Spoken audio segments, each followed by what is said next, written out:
Halo pemirsa TVRI Nusa Tenggara Barat, kembali lagi bersama saya Yusril Zamhendra di program NTB Bicara.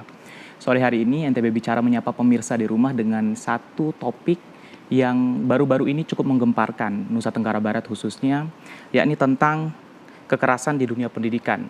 Tentunya ini menjadi satu isu yang sangat krusial dan penting untuk dibicarakan. Untuk membahas tema kita di sore hari ini, kami telah mengundang Ketua LPA Kota Mataram, Pak Joko Jumadi.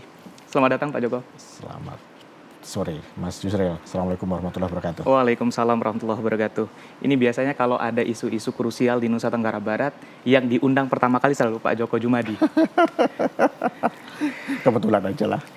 Sebelum kita langsung ke pembahasan, pemirsa, saya ingin sampaikan bahwa turut berduka cita karena ada satu peristiwa yang sangat luar biasa yang terjadi di dunia pendidikan khususnya di Provinsi Nusa Tenggara Barat, yakni kasus kekerasan di dunia pendidikan yang akhirnya mengakibatkan salah satu siswa meninggal dunia.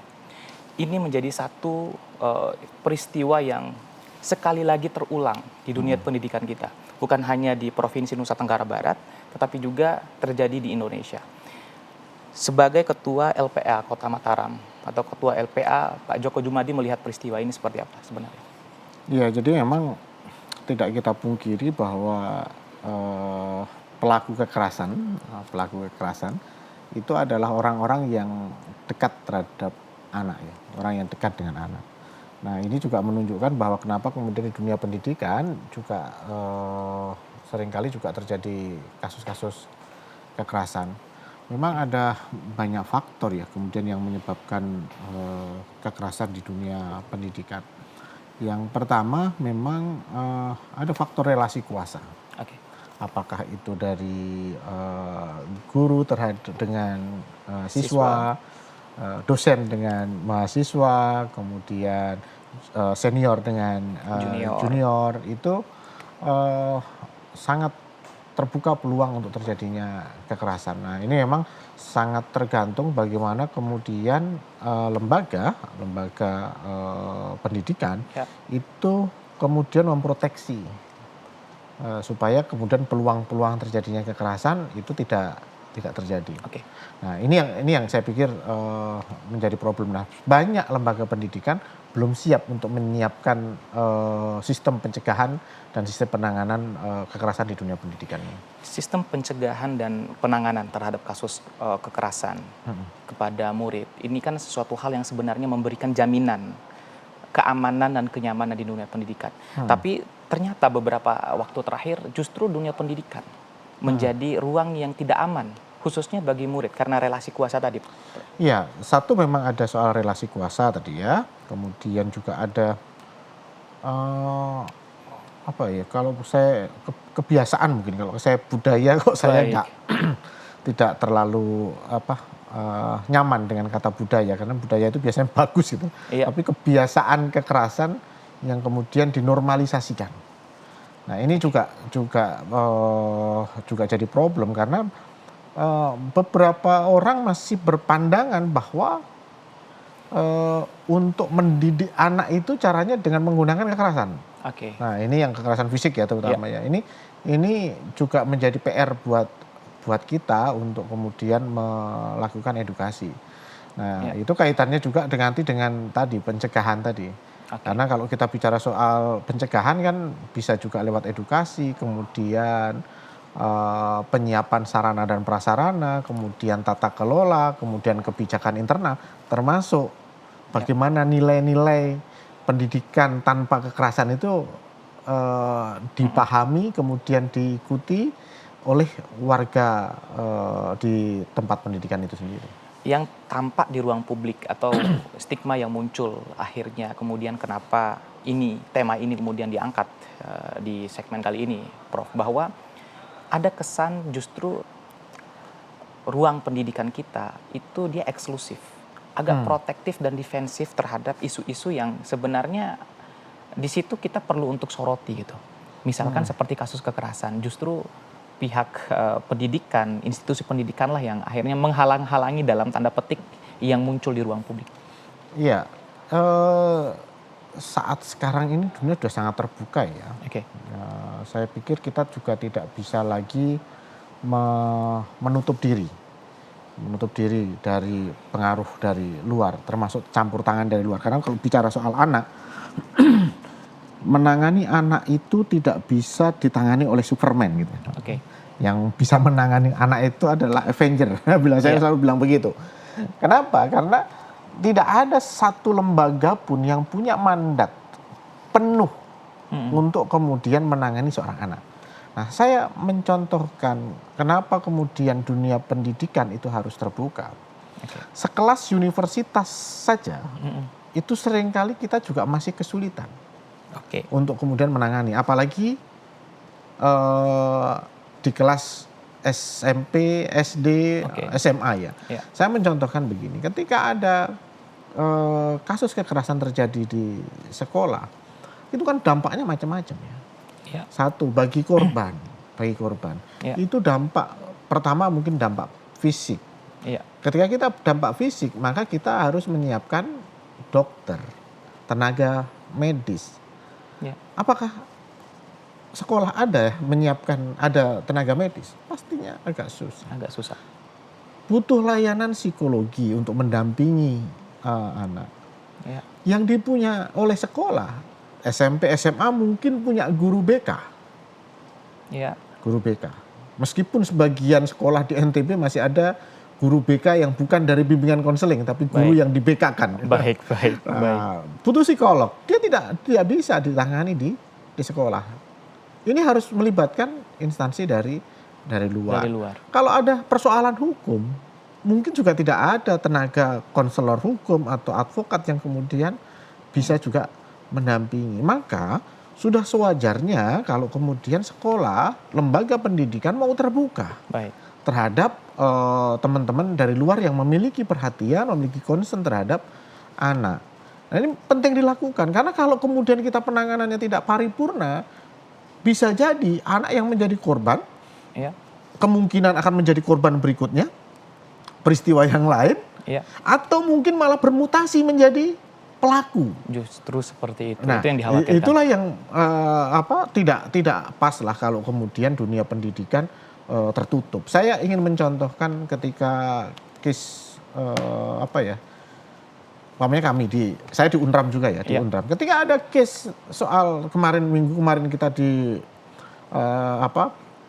bukan diterpa isu, tapi memang betul ada kejadian kekerasan seksual. Ya kita buka aja ke publik bahwa memang betul terjadi kekerasan seksual yang dilakukan oleh dosen kepada mahasiswa, dan kami sudah melakukan langkah-langkah untuk melindungi si korban.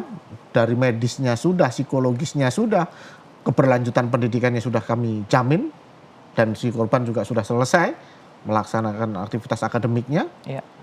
Pelaku pun kami lakukan penindakan. Ya udah, kita jelaskan kepada publik bahwa apa yang kita sudah melakukan secara terbuka dan sudah secara tegas. Nah, itu kan jauh dari kata ini membuka aib atau kemudian menurunkan kredibilitas, tapi malah mungkin menaikkan kredibilitas gitu. Itu yang ingin akhirnya kemudian saya tanyakan, bahwa sikap protektif dan defensif dari institusi pendidikan termasuk perguruan tinggi, kemudian sekolah, baik di tingkat SD, SMP maupun SMA adalah untuk menjaga nama baik institusi pendidikan. Menurut Pak Joko itu relevan atau tidak? Saya pikir ketika kemudian kita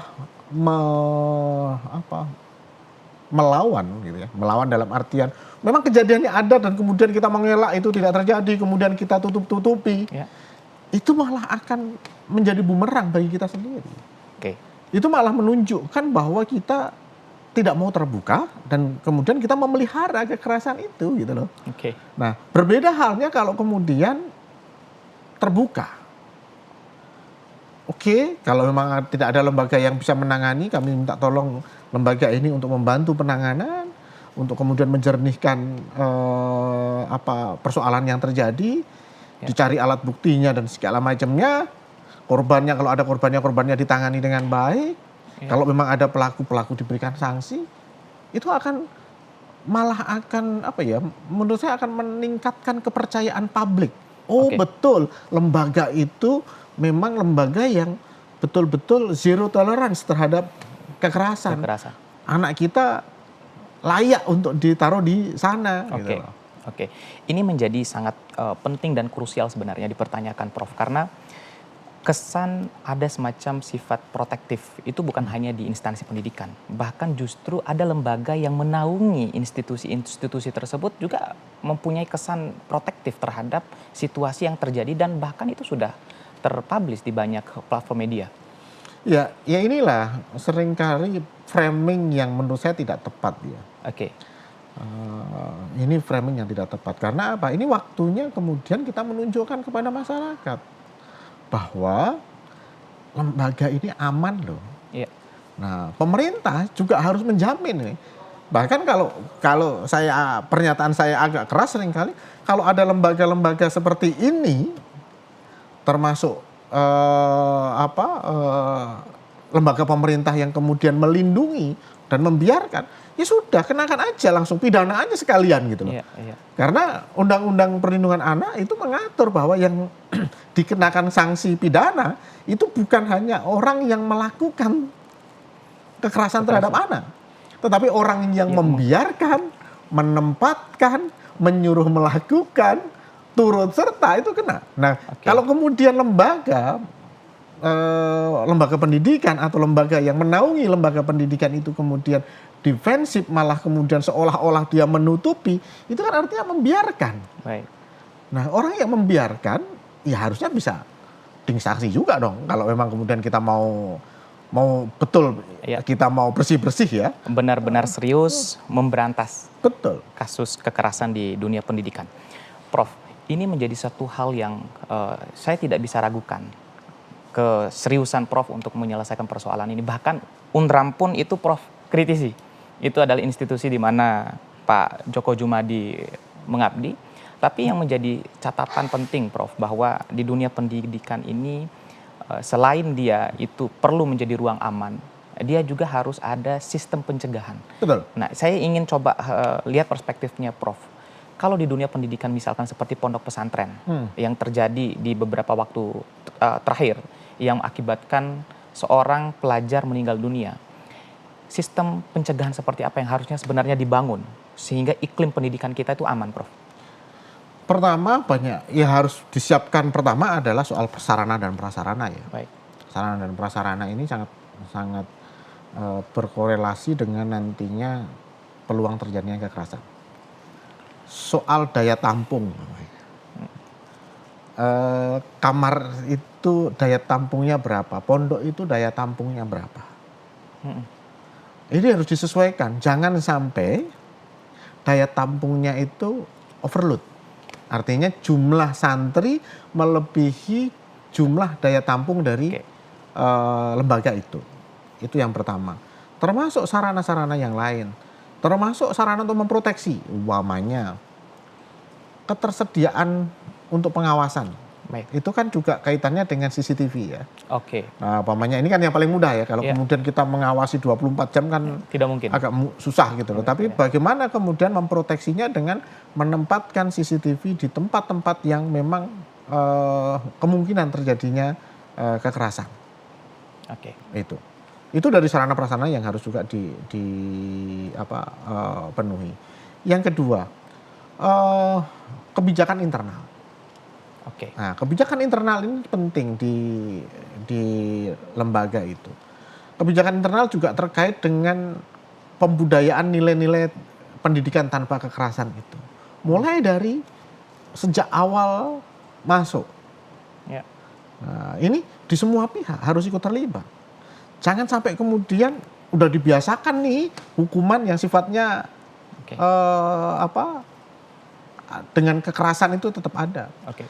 Yang ketiga, saya pikir juga adalah soal pembatasan relasi kuasa yang sangat Jomplang sekali. jomplang gitu ya, umpamanya antara senior dan junior.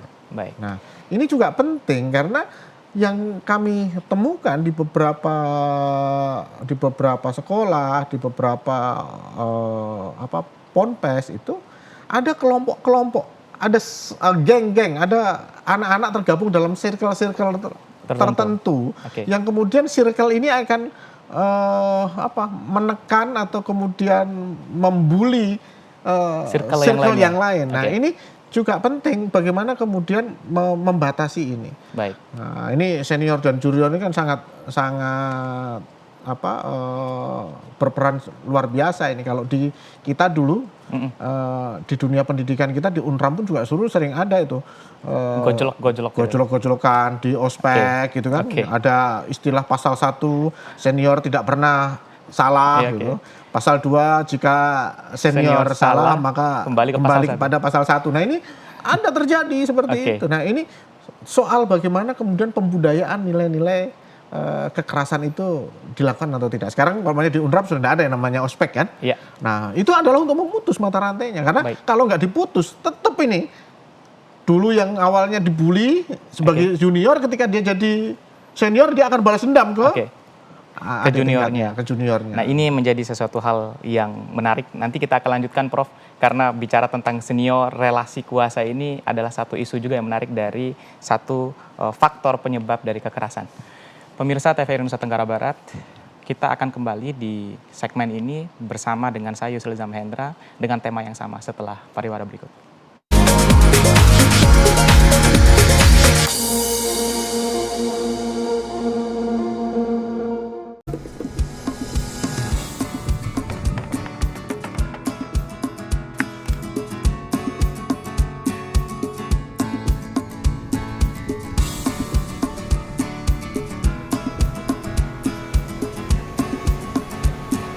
Saat ada di sini, kurasakan keceriaan, membawa kebahagiaan.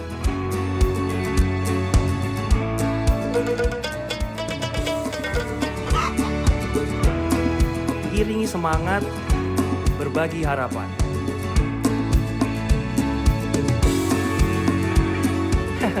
Selalu ada cinta.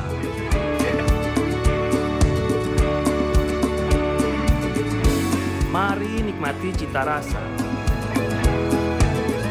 berbalut keindahan, hadirkan kekaguman.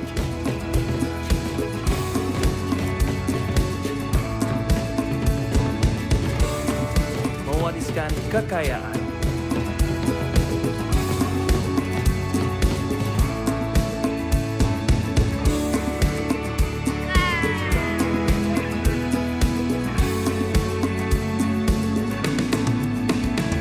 Sungguh mempesona, Lombok kian elok. Ini Geng Besti, cerita seru setiap hari. Bestiku yang pertama, si cantik Syahnas. Ini aku Kiandra L, si jago kungfu, tapi cuma pura-pura. Hahaha. Super Zelo, jagoannya kita Geng Besti. Ini kue tat bikinan nenekku, asli dari Bengkulu. Ini bakpao beli dari Mamang Gerobak. Ini namanya bakpia, khusus buatan eyangku. Aku nggak suka kue, aku sukanya nasi. Ini dia telur ceplok buatan Mamang.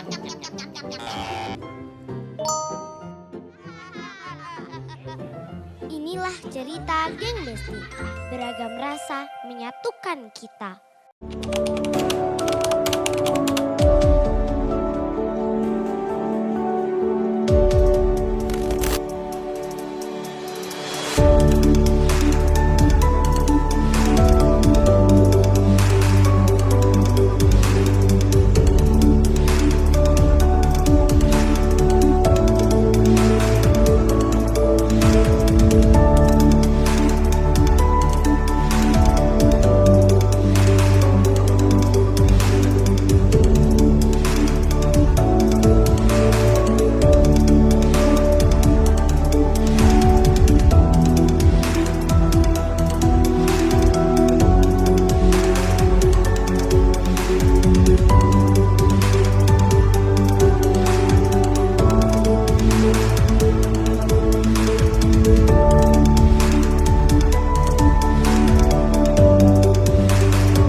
Pemirsa TVRI Nusa Tenggara Barat, masih bersama saya Yusril Iza Mahendra di program NTB Bicara dengan tema Stop Kekerasan di Dunia Pendidikan.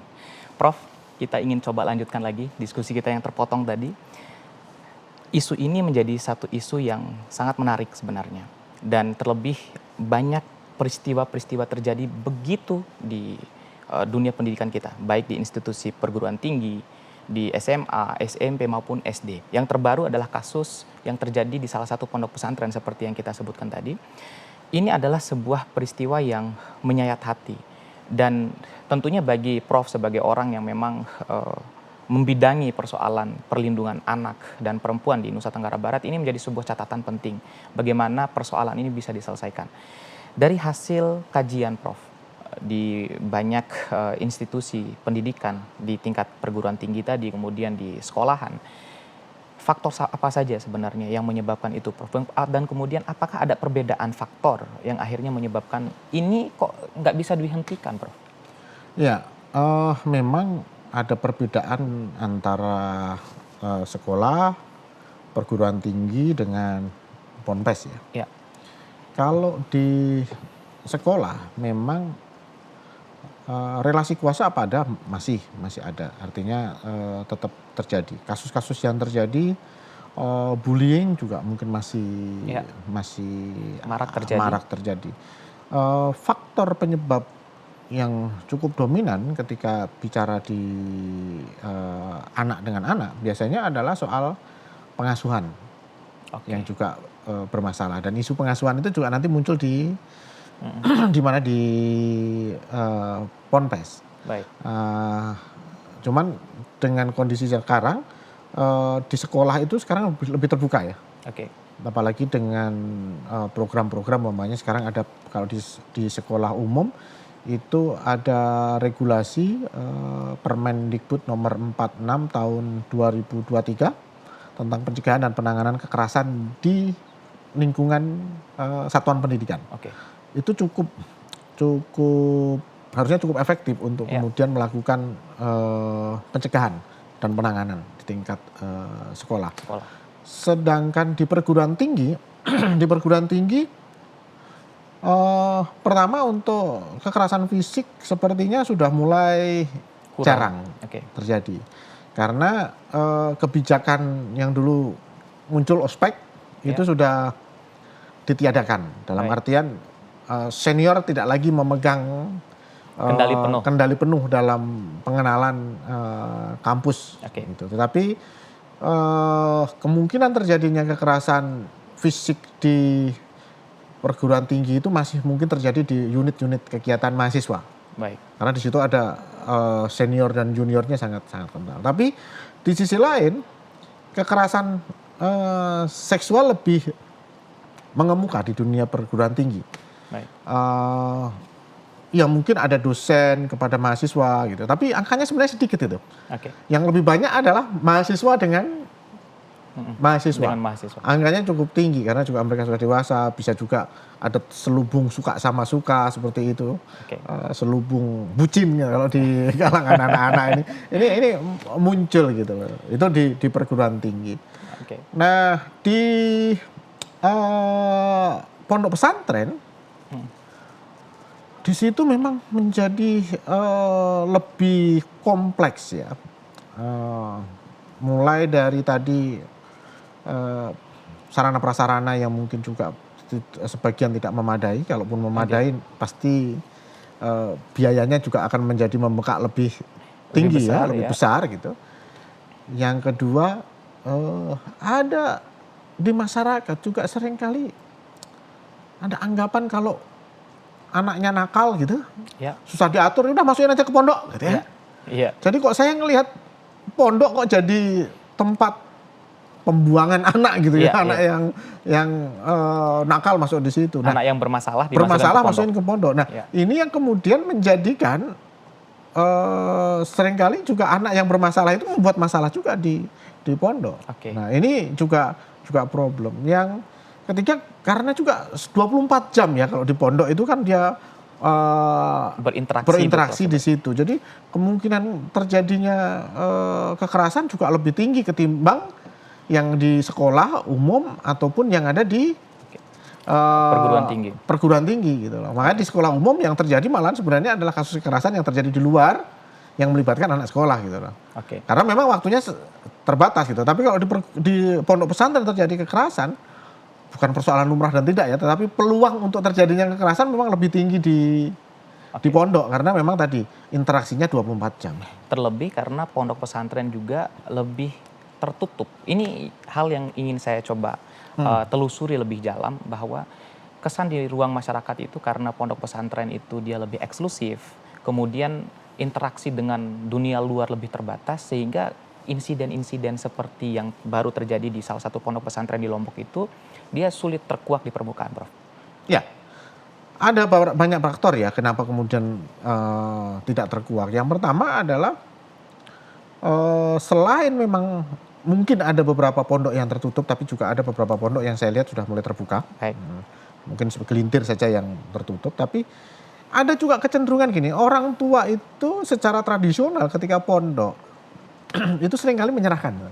Orang tua menyerahkan ke pondok, saya serahkan anak saya, Oke. silahkan mau diapain saja, saya serahkan anak saya. Gitu. Iya. Nah, itu juga seringkali di beberapa case menjadi peluang Oke. untuk Justru kemudian dimanfaatkan untuk memperlebar relasi kuasa tadi.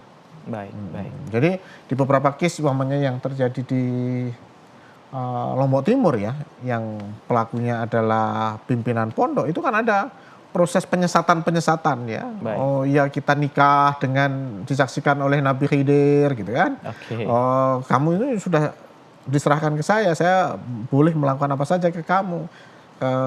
Seorang santri itu ibarat mayit gitu loh, yang dia mau diapain saja sudah tidak ada protes lagi. Nah, ada hal-hal itu yang disampaikan gitu loh. Nah, ini yang menjadi problem. Tapi memang sudah saatnya pondok ini mau terbuka, lembaga pendidikan terbuka terhadap masukan, terhadap bantuan kerjasama dengan lembaga-lembaga lain yang kemudian konsen di bidang anak. Oke, saya ingin coba spesifik di kasus yang terjadi di beberapa pondok pesantren, termasuk pondok pesantren yang akhirnya mengakibatkan salah satu santriwatinya meninggal dunia. Kebetulan Prof sebagai kuasa hukum, ya, termasuk kuasa hukum dari korban pada saat itu. Kejelasan kasus ini seperti apa sebenarnya, Prof? Yang pertama, kita akan mendapat informasi kan dari orang tua. Baik. Yang sebelum anaknya tidak sadarkan diri, menyampaikan pernyataan bahwa dia dipukul oleh 3 orang. Oke. Nah, pukulan tadi, tindak kekerasan tadi terkonfirmasi Baik. dengan pernyataan dari dokter di Rumah Sakit Sujono Selong. Oke. Dan itu terkonfirmasi di luar aja kelihatan lah kira-kira Oke. gitu. Di matanya itu memang ada luka, Baik. meskipun juga itu ada lebam, ada bengkak, tetapi di kornea mata itu juga ada bekas luka. Baik. Yang itu tidak mungkin bekas luka karena infeksi, karena nggak mungkin korneanya akan luka kalau infeksi. Karena iritasi misalkan. Iritasi kan paling merah gitu, Baik. tapi ini luka. Kemudian di telinga juga ada luka, di kepala juga ada luka. Itu kalau soal kekerasannya, Oke. soal adanya trauma, ada benturan benda tumpul di bagian kepala, itu sudah terkonfirmasi.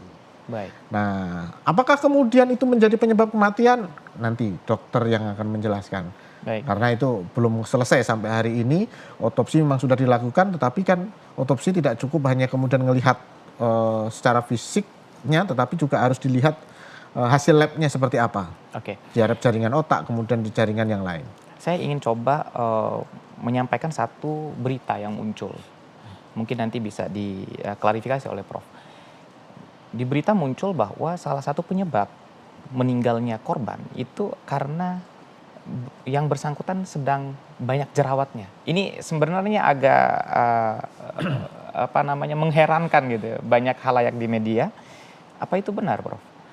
Dan masuk akal nggak itu, Prof? Memang ada jerawat ya, tetapi jerawat pun kalau dia kalau terjadi infeksi pasti jerawatnya nggak sembuh ya.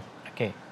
Tapi pada kondisi kemarin jerawatnya udah kering dan kok agak sangat sangat tendensius kalau kemudian gara-gara pencet jerawat sampai menyebabkan istilahnya infeksi sistemik gitu ya. Oke. Mungkin kalau infeksinya infeksi lokal mungkin bisa terjadi, tapi pada kondisi anak malah kita tidak melihat ada infeksi yang lokal gitu ya. Umpamanya kalau dipencet kemudian bengkak hidungnya gitu, itu kan enggak. Itu yang bengkak malah bagian matanya. Bagian gitu. matanya. Oke. Nah, dan saya pikir serahkan aja lah itu di aparat penegak hukum, dan sejauh ini setahu saya proses penyidikan sudah dimulai. Baik. Kalau proses penyidikan sudah dimulai, artinya bagi orang hukum bahwa dugaan tindak pidana itu terjadi. Baik.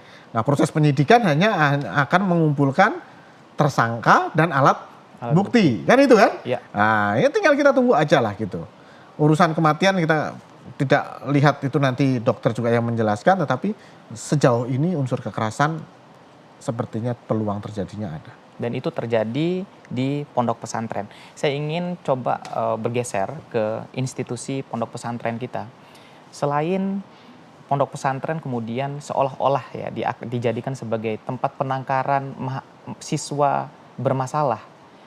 Di satu sisi ada juga masyarakat atau orang tua yang benar-benar menyerahkan anaknya penuh kepada pimpinan-pimpinan pondok pesantren.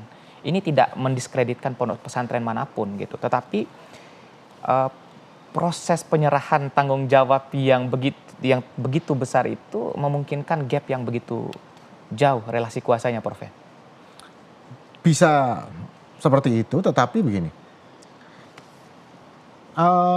anak itu membutuhkan pengasuhan. Oke. Pengasuhan utama kan dilakukan oleh keluarga. Benar. Nah, ketika anak sekolah pulang pergi, pengasuhan ini double. Oke. Masih ada dengan keluarga, masih sebagian sepertiga harinya, Iya. sekitar 8 jam Di sekolah. itu di sekolah. Itu harus matching. Nah, ada juga yang kemudian menyerahkan full, ini yang di pondok. Itu yang di pondok pesantren. Nah, ini harus diikuti dengan memastikan standar pengasuhan di pondok itu juga harus terjamin. Oke, saya ingin potong, Prof. Yang ingin Prof sampaikan berarti ada beberapa pondok pesantren yang sistem pengasuhannya juga tidak menjamin rasa aman dan nyaman, Prof, dari hasil identifikasi sejauh ini. Iya, artinya inilah tugas pemerintah. Baik. Tugas pemerintah, karena ini ketika bicara soal pondok, jangan hanya melihat administratifnya saja. Bagi umpamanya teman-teman Kemenak umpamanya, tetapi juga harus memastikan bahwa sistem pengasuhan di pondok itu berjalan maksimal. Baik. Sistem pengasuhan yang seperti apa? Iya, seperti layaknya mengasuh anak sendiri. Ya. Bagaimana soal makannya, bagaimana soal kebersihannya, bagaimana soal keamanannya. Ini kan harus terjamin ini. Seperti yang Prof sampaikan, ini 24 jam, Prof. 24 jam. Oke. Nah, ini harus dilakukan. Soal kesehatan ya harus dilihat. Bagaimana pola hidup situ termasuk kebersihan. Jangan kemudian menormalisasikan, mohon maaf, menormalisasikan. Oke. Contoh umpamanya, ada yang menyatakan, dia korengan gitu. Wah, biasa itu kan penyakit pondok. Itu menormalisasikan. Saya yakin ini nggak bener ini. Ini harus diselesaikan. Kalau kemudian ada korengan segala macam, apa yang harus dilakukan? Ya harus tangani kebersihannya. Air bersihnya gimana, sanitasinya bagaimana.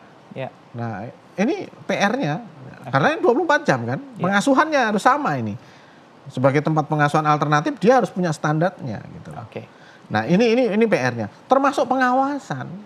Oke. Nah, kalau di rumah pengawasan oleh orang tua, nah di pondok yang melakukan pengawasan, bagaimana sistem pengawasannya yang memungkinkan kemudian anak-anak bisa aman dan terjamin hak-haknya di dalam pondok. Nah, bicara tentang pengawasan di internal institusi pendidikan, kalau di sekolah formal yang konvensional itu Prof, itu kan ada guru BK. Saya ingin sedikit underline statement Prof tadi bahwa kebanyakan guru BK kita akhirnya dia tidak spesialisasinya di situ bukan gitu. Banyak yang di BK-kan justru guru-guru BK yang ada di institusi pendidikan. Termasuk di pondok pesantren mungkin seperti itu Prof? Iya, di pondok pesantren itu kan pondoknya kan asramanya ya. Oke. Tetapi institusi-institusinya kan ada selain di madrasah umpamanya atau malah ada sekolah-sekolah umum ya, ada SMP, ada SMA di dalam pondok itu. Secara tidak langsung memang kemudian ada kewajiban mereka untuk menyiapkan tenaga BK, bimbingan konseling. Itu selain yang di sekolah. Oke. Di sisi lain di pondok pasti ada pengasuhnya. Oke. Ada istilahnya di asrama itu kan ada yang menjadi pengasuhnya, ada ibu asuhnya, ada bapak asuhnya, ada penjaganya gitu. Itu kan untuk memastikan itu. Nah, dalam konteks guru BK ini menjadi penting. Apakah memang dia bisa menjadi orang tua pengganti ya? Kira-kira gitu. Karena kalau BK ini kan menjadi orang tua pengganti kan. Iya. Nah, di sekolah umum ini juga menjadi persoalan gitu loh. Kenapa jadi persoalan? Karena satu tadi saya bilang dari sisi SDM masih banyak guru BK yang bukan dari bimbingan konseling, tetapi guru mapel yang kemudian di BK-kan.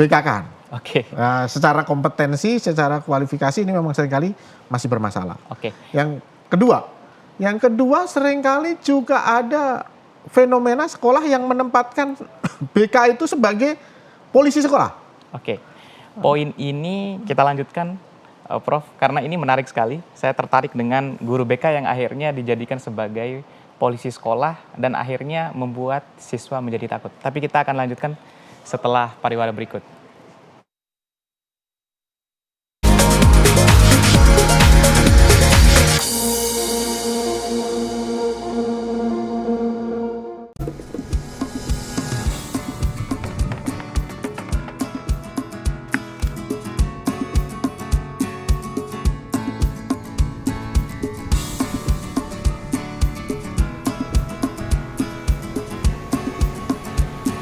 Saat ada di sini, kurasakan keceriaan, membawa kebahagiaan.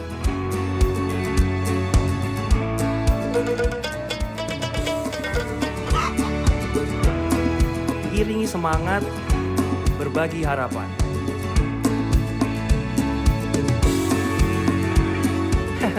Selalu ada cinta.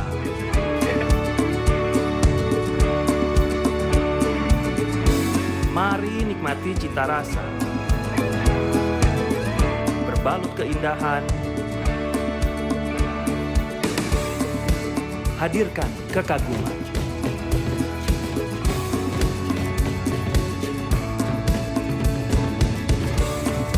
Mewariskan kekayaan.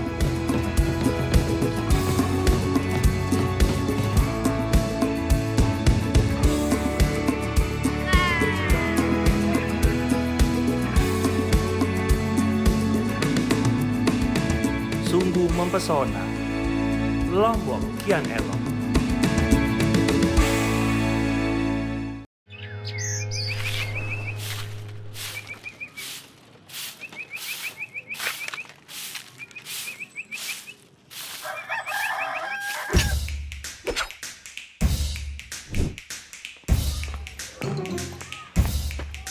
Lu pada ikut semua. Iya, Bang. Siap.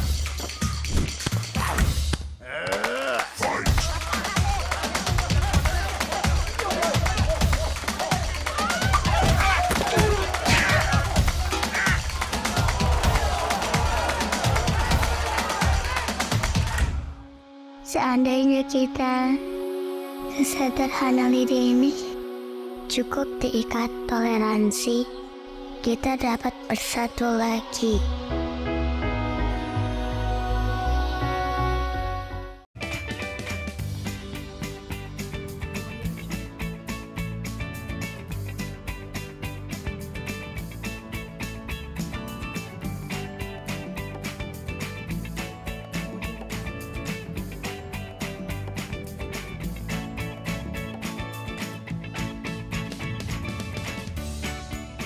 Gimana? Bersih dan jernih kan siarannya? Jangan khawatir, semua ini gratis. Tidak perlu beli kuota internet dan nggak perlu biaya berlangganan. Bagi kamu yang masih menggunakan TV analog, cukup dengan satu langkah mudah. Untuk televisi yang sudah siap digital, cukup scan ulang siaran TV kamu untuk menangkap siaran TV digital. Banyak pilihan programnya, bersih gambarnya, jernih suaranya, dan canggih teknologinya. Ayo, kita beralih ke siaran televisi digital.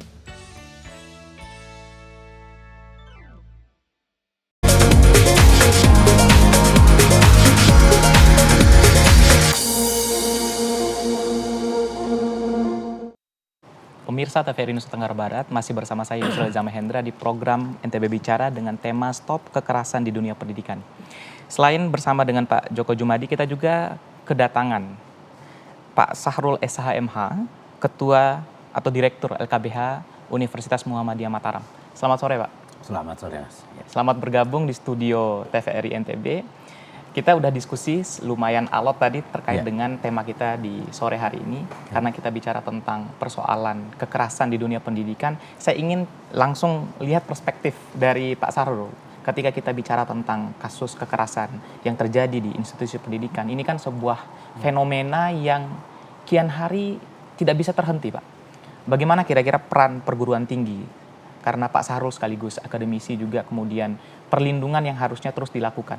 Silakan, Pak. Ya, kalau menurut kacamata kami dari akademisi khususnya Fakultas Hukum Universitas Muhammadiyah Mataram dalam hari ini, ada beberapa hal yang harus memang kita benahi secara menyeluruh.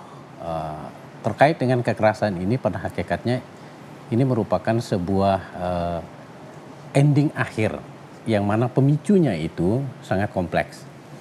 Kalau kami melihat dari situasi kondisional dunia pendidikan saat ini, ada banyak faktor yang melatar belakangi sehingga cenderung anak-anak ini melakukan tindakan kekerasan.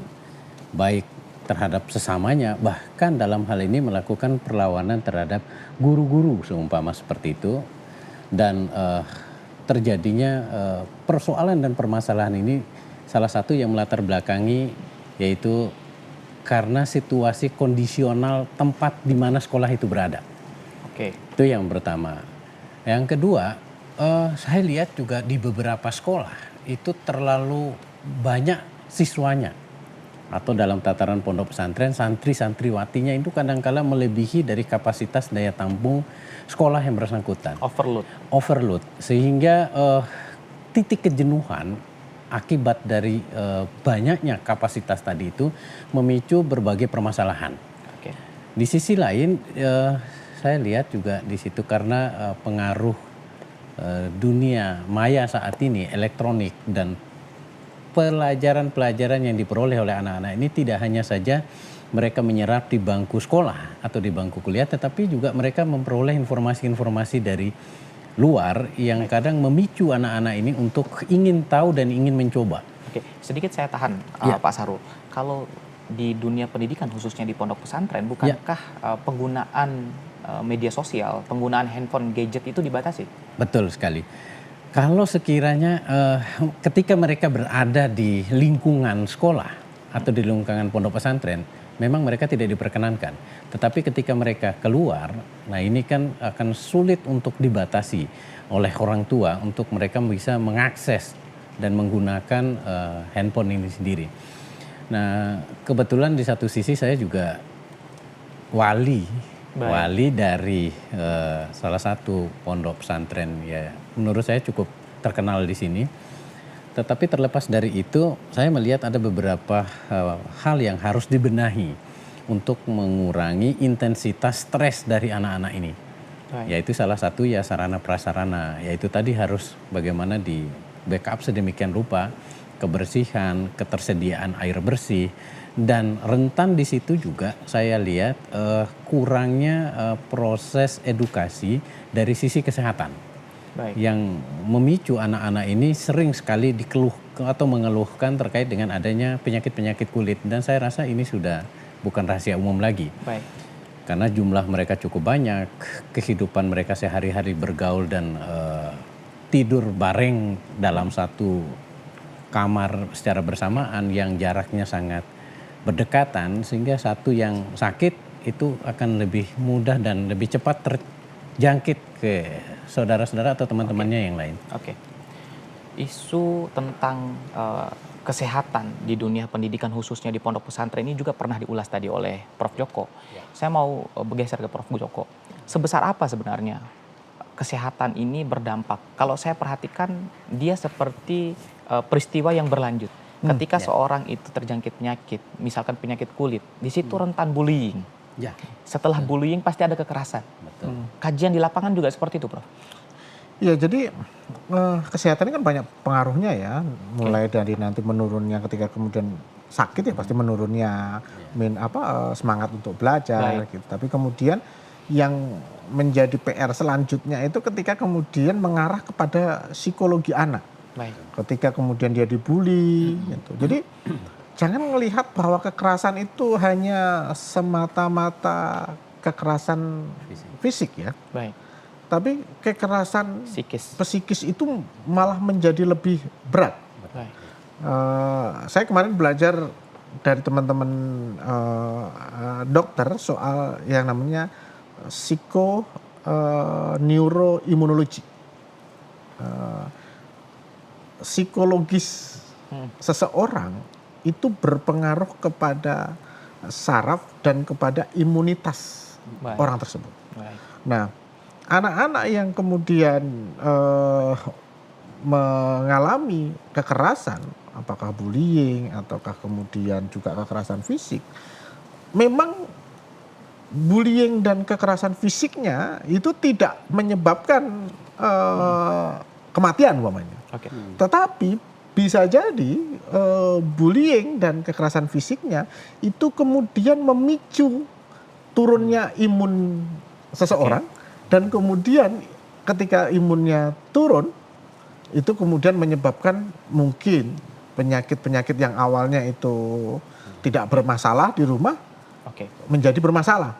Nah, kalau nanti bicara hukum pidana ini masuk teori kausalitas ya. Nah, itu bisa dikupas di situ. Tapi kesehatan, kebersihan itu harus nomor satu. Kalau kita bicara soal tumbuh kembang anak. Baik. Termasuk di rumah kan begitu kan? Iya.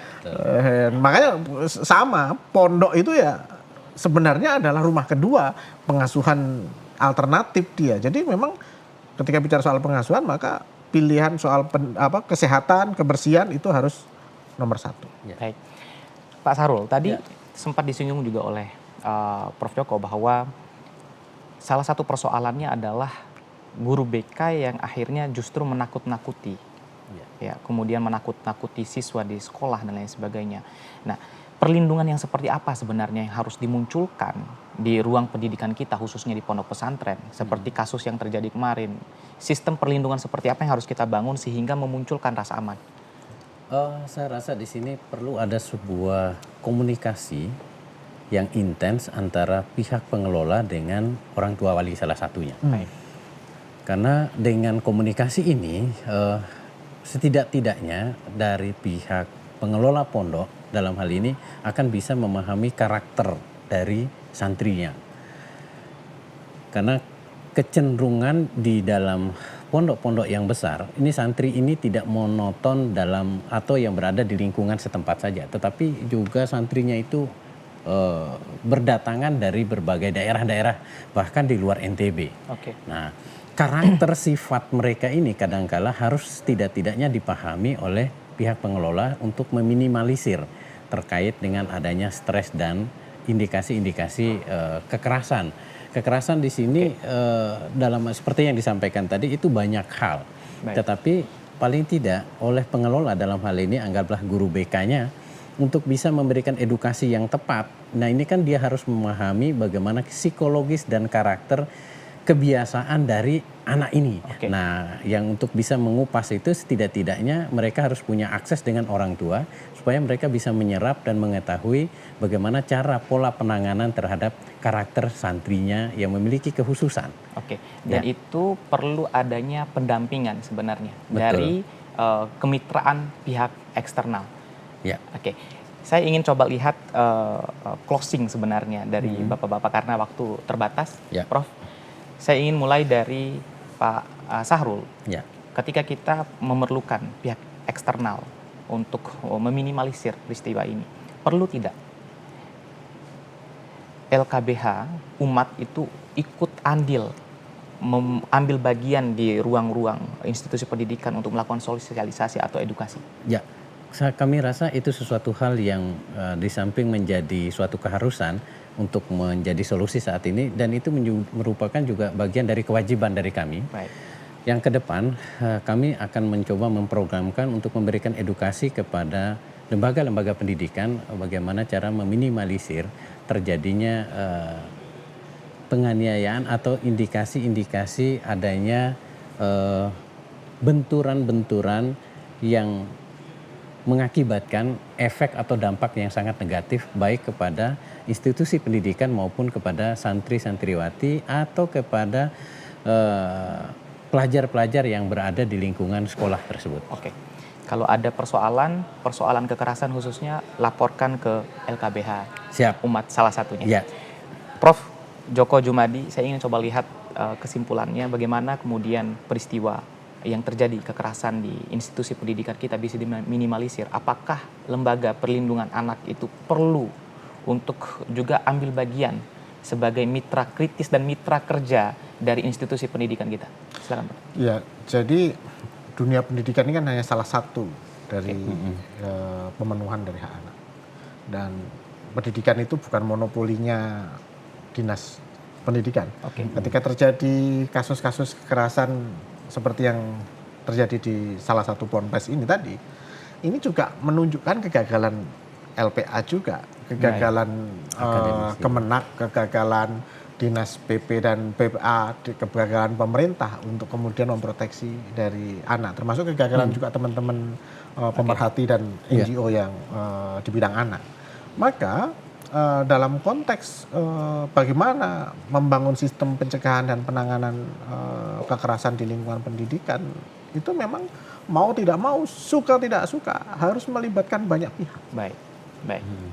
Keterlibatan banyak pihak itu menjadi penentu agar persoalan ini bisa diminimalisir, bahkan dihilangkan dari dunia pendidikan kita. Betul. Terima kasih banyak Prof Djoko udah mampir di studio TVRI. Terima kasih juga Pak Sahrul.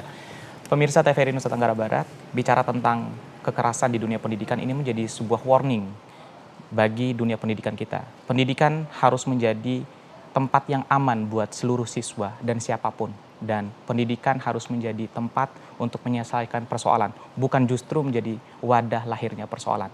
Saya Yusril Zamhendra, mewakili seluruh kerabat kerja yang bertugas, pamit undur diri. Sampai jumpa.